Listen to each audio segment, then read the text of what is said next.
Hello everyone, I am Kritika and once again I welcome all of you to Zen Study where every day we are trying to make education imaginative. आज हम रोहन के बारे में बात करेंगे। रोहन एक private engineering college से अपनी इंजीनियरिंग की डिग्री ले रहा था चेन्नई में और वो अपने फाइनेंसेस के लिए घर से पैसे लेता था। बट अचानक से उसको कुछ सेमेस्टर के फीस की वजह से उसको सडनली कुछ पैसों की ज़रूरत पड़ी एंड वो घर से पैसे नहीं लेना चाहता था। लकीली बाय गॉड्स ग्रेस उसके फ़ोन में एक नोटिफिकेशन आता है about an app called shuttle जो कि उसको बहुत ही ईजी और काफ़ी कम इंटरेस्ट रेट पर लोन प्रोवाइड कर रहा था। उसको तो सच में लगा कि भगवान ने उसका एक बहुत ही बड़ा प्रॉब्लम था जो भगवान ने सॉल्व किया।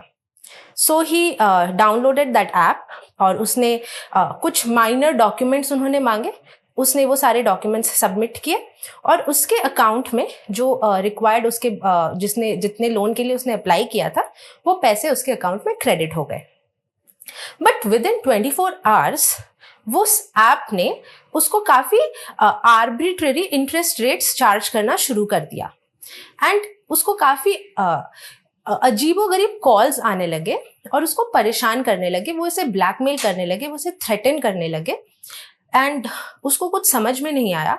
उसे लगा कि वो बहुत बुरी तरीके से फंस गया है, वो अपने इस प्रॉब्लम को किसी के साथ शेयर नहीं कर पाया and eventually he ended up taking his life, that is he committed suicide. बाद में जब इन्वेस्टिगेशन हुई तो पुलिस ने ये पाया कि ये एक चाइनीज ऐप था जो कि ऐसे ही मासूम लोगों को टारगेट करता है और एक ये बहुत ही डीप रूटेड एक रैकेट चल रहा था of cyber security related crimes. और इसी बेसिस पर something related to this incident UPSC ने 2021 में एक क्वेश्चन पूछा था, keeping in view India's internal security, analyze the impact of cross-border cyber attacks. Also discuss defensive measures against these sophisticated attacks. So आप समझ सकते हैं कि किस तरीके से ये एक बहुत ही बड़ा इशू है और आज हम इसी इशू के बारे में बात करेंगे। That is, this part is related to our internal security syllabus and the topic is loan app related frauds. 92 more Telangana youth identified in Cambodia's job racket. Chinese syndicates to keep hurting India via loan app scams. Vizag police unravels rupees 100 crore loan app fraud, detain Hyderabad man. सो ये news काफ़ी हमारे newspapers में आते रहते हैं, छोटे छोटे articles हैं बट हम इन्हें ओवरलुक करते हैं। But overall it is a very very major issue जो कि हमारे नेशनल और इंटरनल सिक्योरिटी से रिलेटेड है। Now, how do these apps function? इनका पर्पस क्या होता है, इनका जो वे ऑफ एक्शन है, लाइन ऑफ एक्शन है, ये क्या होता है? सबसे पहले ये नाइव लोगों को, जैसे मासूम लोग हो गए, कॉलेज स्टूडेंट्स हो गए, स्कूल गोइंग स्टूडेंट्स हो गए, हाउस वाइफ्स हो गई, इनको आइडेंटिफाई करते हैं एंड इनको एक तरीके से एक अट्रैक्टिव ऑफर देते हैं लोन लेने का, बहुत ही कम इंटरेस्ट रेट्स पे। लोगों को लगता है कि it's very easy to take loans, बहुत ही कम डॉक्यूमेंट्स देने पड़ते हैं बिकॉज अगर आप बैंक से लोन लेने जाओ तो बैंक आपको इतनी ईजिली लोन नहीं ग्रांट करता है और इन लोगों को बहुत ही कम अमाउंट के लोन की ज़रूरत पड़ती है, 5,000, 2,000, something as less as 500 rupees as well. तो ये ऐसे लोगों को ही आइडेंटिफाई करता है और बहुत ही ईजी तरीके से लोन ग्रांट कराता है। अब ये क्या करता है, जब आप कोई ऐप डाउनलोड करते हैं तो वो आपसे कुछ डिटेल्स मांगता है, आपको अलाउ करना पड़ता है कुछ जो ऐप्स है वो आपकी जो डिटेल्स एक्सट्रैक्ट करते हैं, जैसे आपकी कॉन्टैक्ट लिस्ट को एक्सट्रैक्ट करते हैं, वो आपके गैलरी को एक्सेस करना चाहते हैं, तो you have to keep on allowing it so that you can move to the next step. So ये आपका जो पर्सनल डेटा होता है इसको एक्सट्रैक्ट कर लेता है।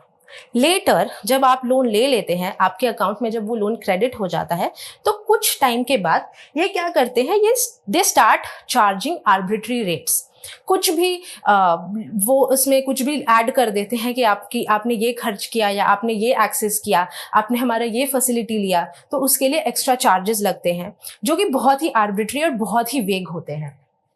और जब आप ये जो आर्बिट्री रेट्स होता है, जब आप इसको फुलफिल नहीं कर पाते हैं, जब आप वो पैसे नहीं लौटा पाते हैं, तो ये आपको ब्लैकमेल करने लगते हैं, क्योंकि इन्होंने आपके डिटेल्स ले लिए हैं, इनके पास आपका कॉन्टैक्ट लिस्ट होता है, आपके गैलरी का एक्सेस होता है। So what they do, they and up morphing your pictures, और फिर ये लेडीज को या छोटे बच्चों को जो कॉलेज में पढ़ते हैं उनको ब्लैकमेल करना शुरू कर देते हैं कि वो ये जो जितने सारे आपके पर्सनल डॉक्यूमेंट्स हैं वो इसको वायरल कर देंगे, and then you are left in a trap, a debt trap. तो इसके क्या इम्प्लीकेशंस हैं हमारे नेशनल सिक्योरिटी पर, हमारे इंटरनल सिक्योरिटी पर? First is data theft, because ये आपका जो पर्सनल डेटा है वो एक्सेस कर लेते हैं, और सिर्फ आपके नहीं, वो आपके पर्सनल डेटा के थ्रू आपके कॉन्टैक्ट लिस्ट पर जाते हैं, आपके घर वालों के नंबर तक एक्सट्रैक्ट कर लेते हैं। Then there is a option of coercion, there is a possibility कि ये आपसे कुछ नेशनल सिक्योरिटी रिलेटेड जो क्रूशियल इंफॉर्मेशन है वो भी एक्सेस कर लेते हैं बिना आपके जाने। अगेन एक इकोनॉमिक इम्पैक्ट क्रिएट करता है, इट्स अ नेगेटिव तरीके से एक इकोनॉमिक इम्पैक्ट है कि ये एक सही तरीका नहीं होता है, ये एक सोसाइटी में एक बहुत ही नेगेटिव एग्जाम्पल सेट कर रहा है कि आप बहुत ही इजीली लोन एक्सेस कर लेते हैं, which is not a healthy financial action. Next, जो हमारे इंटरनल सिक्योरिटी या नेशनल लेवल सिक्योरिटी पे किस तरीके से थ्रेट है, हम जैसे देख सकते हैं कि इसमें फॉरेन प्लेयर्स इन्वॉल्व रहते हैं। ये एक स्टेट स्पॉन्सर्ड टेररिज्म है in the form of cyber attack और cyber crime. So there is a possibility कि वेरियस स्टेट स्पॉन्सर जैसे चाइना हो गया या वेरियस हमारे जो नेबर्स हैं वो इसमें इन्वॉल्व हैं, और ये एक फॉर्म ऑफ टेररिज्म है, and it's a very major issue of internal security.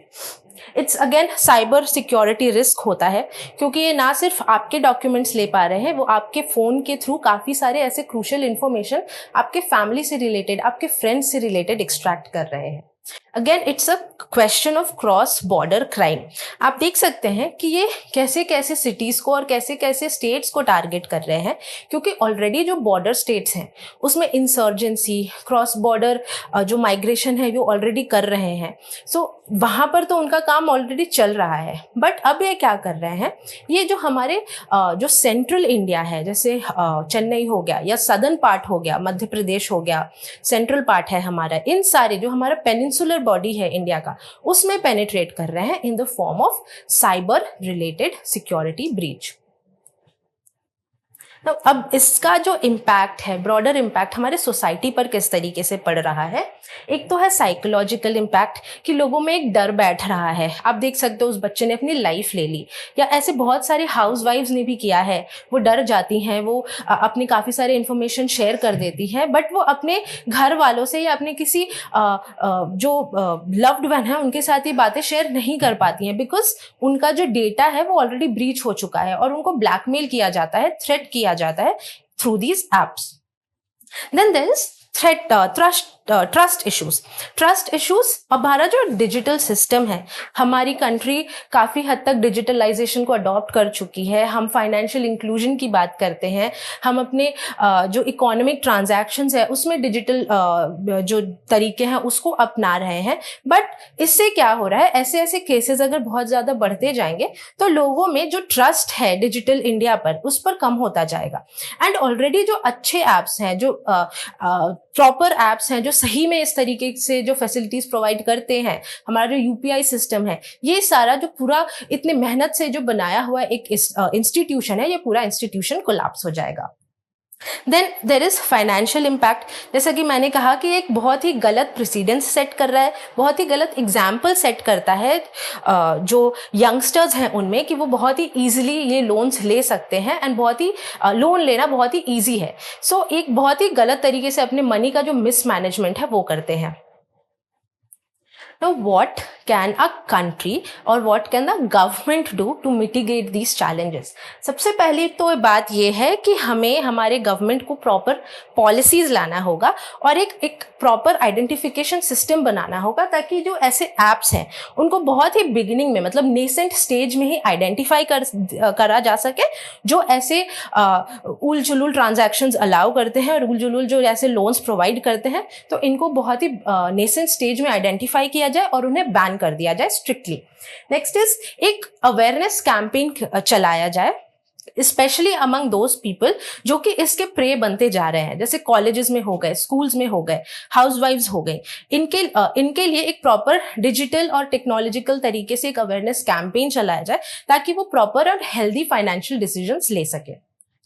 Next is technology का यूज कर हम किस तरीके से हमारे जो इंटरनल एजेंसीज हैं, हमारे जो सिक्योरिटी एजेंसीज हैं, इनको स्ट्रेंथन कर पाए, इनको प्रॉपरली ट्रेन कर पाए।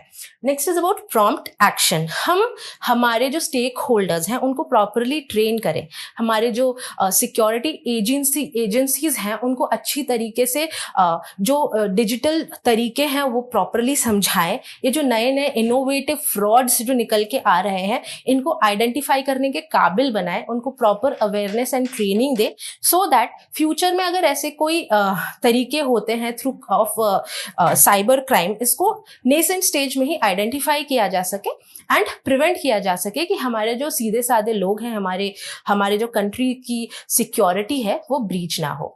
Okay, so that was it for today. I hope आपने आज के इस कॉन्सेप्ट को अच्छे से समझा होगा और मेंस का जो क्वेश्चन है आप उसको अब अच्छे से लिख पाएंगे हमारे इस वीडियो को देखने के बाद।